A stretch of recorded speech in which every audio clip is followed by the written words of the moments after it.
Maddə maqneziumdur, kütləsi 3 qramdır. Oksigenlə reaksiyasından ayrılan istilik 75 kilojoldur. Maqnezium oksidinin əmələ gəlmə istiliyini və maqneziumun istilik törətmə qabiliyyətini kilojol bölünsün kiloqramla hesablayın deyir. Burada biz maqneziumun əmələ gəlmə istiliyini tapırıqsa, maqneziumun yanma reaksiyasının tənliyini yazaq. Maqnezium oksid 2 üstə gəl Q yazacağım. 3 qrama 75'dir. 2 vurulsun 12'ye. X'dir. X buradan neçə eləyəcək? 8 dəfə 75'i vurmalıyam 8'e.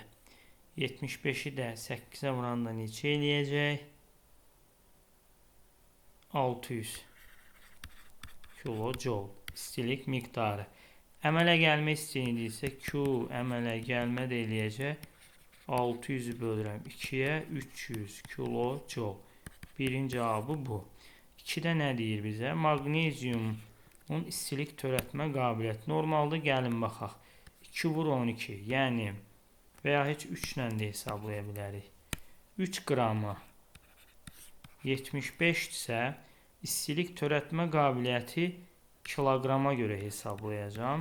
Qrama çevirəcəm. 1000 qrama da X'dir. Buradan X da bərabərdir. 75'i 3'e böləndə eləyəcək 25 qramla bunu da kiloqrama keçirəndə cavab eləyəcək 25 kilojol bölünsün kiloqram. Bu da 2'nin cevabı.